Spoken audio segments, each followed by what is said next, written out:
मैं मेरे गांव की पहली डॉक्टर हूँ, मैं मेरे गांव की पहली लड़की डॉक्टर हूँ, प्लस मैं मेरे गांव की पहली मुस्लिम लड़की डॉक्टर हूँ। मतलब ये है कि हमारे गांव में ऐसी सोच ही नहीं है कि भाई लड़कियां पढ़ पाएंगे। जाट हो, राजपूत हो, हम तो वैसे ही राजपूत ही है। ताने ये थे कि मुझे जब मैंने 2025 का पेपर दिया था तो मुझे पूरी रात नींद भी नहीं आई थी कि मैं सुबह शक्ल कैसे दिखाऊंगी सबको। गांव का तो ये था ना सपोर्ट कि करके दिखाना है गांव वालों को। वो उल्टा सपोर्ट था उनका कि कुछ करके दिखाना था कुछ गाँव वालों करके दिखाना है कि लड़कियां बहुत कुछ कर सकती है, आप ट्राई तो करो, कभी बाहर तो निकालो लड़कियों को। हमने जो कहा हमारी कौम कायम खानी है, और कायम खानियों को मैं बहुत थैंकफुल करता हूँ कि आगे की तरफ कदम रख रहे हैं। भेज दिया कर दिया, अब क्या ही होगा, 2 साल तो हो गए, अब नहीं हुआ तो कभी नहीं होगा ये। हाँ, मैं ये कहना चाहती हूँ कि आप ना बेटा बोल के, वो हो जाता है कि लोगों को लगता है कि अगर हम अपनी बेटी को बेटा बोलेंगे ना तो वो ये समझेगी मैं कुछ भी कर सकती हूँ क्योंकि अब तो मुझे बेटा बोल दिया है। तो आप उन्हें ये बताओ कि हाँ तू मेरी बेटी और तू कुछ भी कर सकती है। मेरी पढ़ाई नहीं है ज़्यादा क्योंकि हम लोग गरीब लोग थे। रीनीट जब होने की बात हुई थी तो हमारा फर्स्ट सेमिनार हुआ था, उसके अंदर हमें 3 पेपर्स की वो लिस्ट दी गई थी कि आपको ये 3 पेपर देने हैं। नमस्कार राम राम, मेरा नाम है कार्तिक, देख रहे हो सिक्कर न्यूज। आप मौजूद है लक्ष्मणगढ़ विधानसभा क्षेत्र के एक छोटा सा गांव पूर्णी में। एक गरीब परिवार से और संघर्षशील परिवार से एक प्रतिभाशाली लड़की, खूब वायरल है, खूब इसे वीडियो भी देखा वाला सिमरन खान। नीट में नीट हुआ है, रीनीट हुआ है, और रीनीट में तो शानदार सिलेक्शन हुआ है। हवा का घरा हाँ मौजूद हाँ, और घरा एक छोटा सा फंक्शन भी रखे हुए है। उससे बात करने की कोशिश करेंगे। सिमरन का दादाजी है, बहुत बहुत बधाई हो। बहुत थैंकफुल सर, बहुत थैंकफुल। बच्ची ने देखो, काम करने वाले की, अपने कोशिश करने वाले की हार नहीं होती, सही बात। समझे ना। आज नहीं तो कल चढ़ जाएगा। और ज़िंदगी में हमने बच्ची को यही कहा है कि बच्ची है ना स्पीकर, अपने स्पीच भी स्पीकर है बच्ची। बच्ची बहुत ही, इंशाल्लाह हमने कहा है कि ऑनेस्ट रहना है और नज़र उठा के रहना है, किसी के साथ भी अच्छा करना है, बुरा नहीं करना है। इतनी बड़ी पोस्ट मिली है, मिलेगी इंशाल्लाह। दूसरी बच्ची भी तैयार है, वो भी 550 नंबर है उसके, लेकिन वो बोलती है नहीं अगली साल पूरा नंबर लूँगी, समझे ना। तीसरी बच्ची जो कि विश्वविद्यालय दिल्ली में, तो उसके 2 साल पूरे हो गए, तीसरी साल रनिंग है। और चौथा बच्चा है वो 10वीं में है। और सबसे पहले थैंकफुल कहूँगा, उन्होंने हमारे बच्चों को खड़ा किया है, समझे ना। उसके बाद में मदन सर, प्रेम सर को भी हम थैंकफुल कहते हैं। मेरे साथ में बहुत अच्छा व्यवहार किया, मेरी फीस भी कम ली, और मेरे साथ में इतने अच्छे रहे कि पूछो मत, समझे ना। और तीसरी बात यह है कि हमने जो कहा हमारी कौम कायम खानी है, और कायम खानियों को मैं बहुत थैंकफुल कहता हूँ कि आगे की तरफ कदम रख रहे हैं, माशाल्लाह, समझे ना। और हर कोई आदमी, किसी से छोटे से बड़ा, शेड्यूल कास्ट हो, मार्शल हो, जाट हो, राजपूत हो, हम तो वैसे ही राजपूत ही है, समझे ना। पुराने राजपूत हैं हम लोग, हमारी कौम माशाल्लाह, मुझे बहुत भरोसा है और बहुत ही आगे जा रही है, समझे ना। कोई क्या है, कोई एक लपट हुई, बाकी होनेस्टी है जहाँ भी रहेगी। हाँ, ऑनेस्टी है, जहाँ भी रहेगी अच्छी तरह की रहेगी, नाम कमा करके ही निकलेगी। मेरी पढ़ाई नहीं है ज़्यादा क्योंकि हम लोग गरीब लोग थे, 6ठी पास हूँ मैं, लेकिन हमने ग्राउंड में सब कुछ सीखा। जरा ग्राउंड में जा करके हमने 25 साल में मीनिंग सीखे, अंग्रेजी बोलना सीखा, अरबी बोलना सीखा, समझे ना, उर्दू बोलना सीखा। हम तो खेती काश्तकार आदमी है, हमारे पास तो था ही कुछ नहीं। और मैट्रिक्स को हाँ, कतौ सहयोग रही हो। मैट्रिक्स को हमारे को बहुत सहयोग रहा। दूसरी बच्ची भी हमने मैट्रिक्स हाई स्कूल में पढ़ाई, 12वीं, जो अच्छा। नवोदय थी ये। अच्छा नवोदय बोली 11वीं पढ़ ली है मैंने, अभी मैं यहाँ नहीं पढ़ूंगा। और भी जा रहे हैं, समझे ना, और भी आगे जा रहे हैं। कदम आगे रखो, आगे रखोगे न, क्यों, हम मार्शल कौम है, सही आगे नहीं रखेंगे तो फिर बाद में कौन रखेगा। और सबके साथ मिल के रहो, समझे ना। और थैंक यू, मैट्रिक्स ने हमारे साथ बहुत अच्छा सहयोग किया। बच्ची और है, अगले साल फिर आना पड़ेगा आपको बच्ची की। हाँ ठीक है ना। आपने मैट्रिक्स से पढ़ाई की, मैट्रिक्स का सहयोग, परिवार का सहयोग और कौम का सहयोग, गांव वालों का सहयोग कैसा रहा? मैंने मैट्रिक्स में 11th में एडमिशन लिया था तो उस टाइम में इतनी फेमिलियर नहीं थी कि मतलब बाहर जाते हैं तो कैसे पढ़ते हैं। तो मेरा 11th-12th में तो ऐसे मन ही नहीं लगा था वहाँ पे। मैं ऐसा था कि 5 दिन वहाँ रही, 1 दिन घर आ जाती थी। तो 12th के साथ मेरा इतना अच्छा स्कोर भी नहीं था। फिर पिछले साल मेरे को ऐसा हुआ कि घर वाले पैसे लगा रहे हैं तो हमें थोड़ी मेहनत कर लेनी चाहिए। तो फिर मैंने पिछले साल बहुत बहुत ज़्यादा मेहनत करी थी। तो मेरे मतलब थोड़े बहुत मार्क्स रह गए थे, दुःख भी बहुत हुआ था। उस दिन मैं पूरी रात सोई भी नहीं थी। मैंने मान सर को फ़ोन किया था, मतलब मैं इस साल करने भी नहीं वाली थी, लेकिन मान सर ने मेरे को कहा कि बेटा तेरी ना लाइफ थोड़ी ख़त्म हो गई है। एक सही नीट बात की है। एग्ज़ाम ही तो थी, वही तो नहीं निकली। तो फिर मैंने मान सर ने कहा कि एक बार तो 7-8 दिन घर जा फिर वापस आ। फिर मैंने दूसरी साल RE2 बैच में एडमिशन लिया था।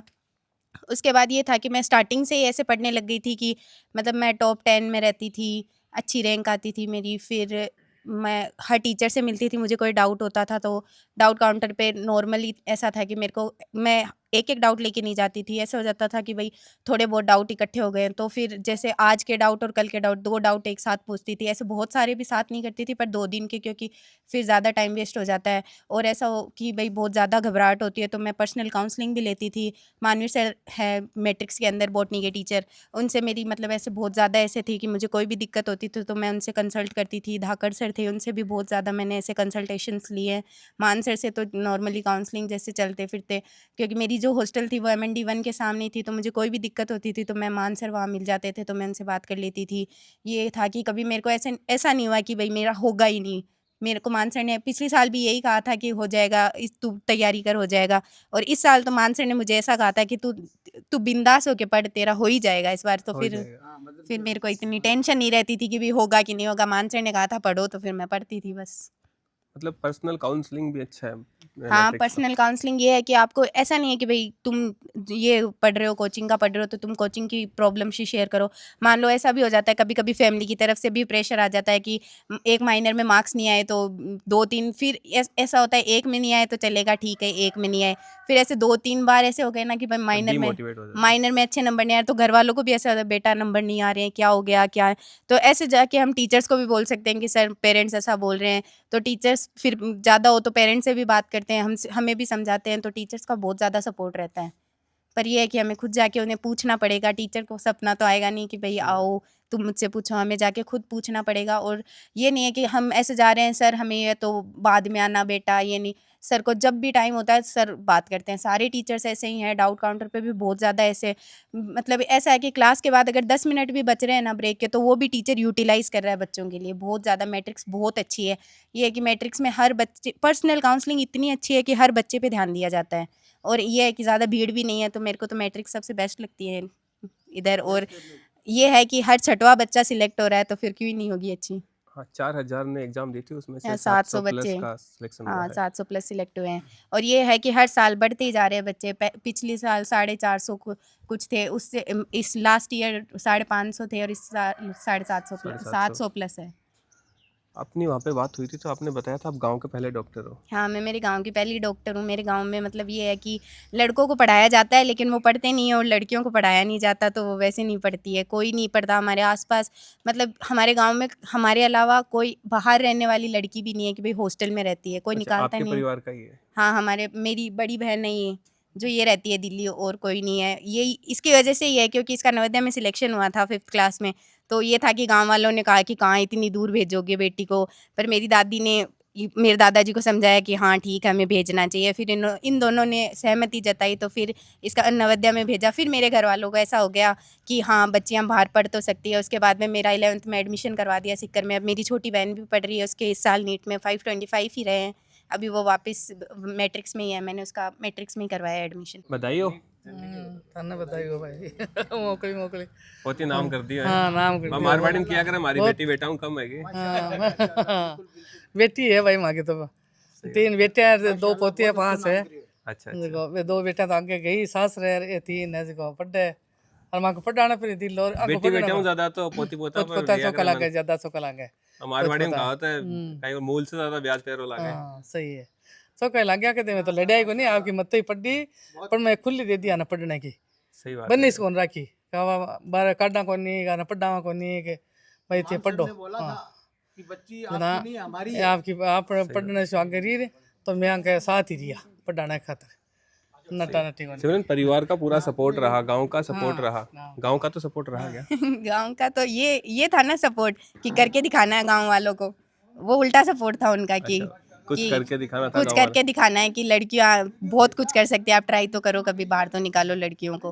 मतलब ये है कि हमारे गाँव में ऐसी सोच ही नहीं है कि भई लड़कियाँ पढ़ मतलब पाएँगे। दीदी का माँ एडमिशन के- नवोदय में हुआ माँ की तो कौम में लड़कियां ने बाहर नहीं काटे नवोदय में उनका एडमिशन हुआ तो गांव वालों ने बोला कहाँ बाहर हाँ, भेजोगे वो सब, हाँ। फिर बहुत आप बाहर गए तो कैसा माहौल रहा, कैसी मैं जर्नी रही आपकी यहाँ से निकलने की? 11th के बाद में मैं जब निकली थी 11th में तो बहुत डरती थी, ऐसे हॉस्टल से निकलना ही ऐसे लगता था पता नहीं कहाँ है।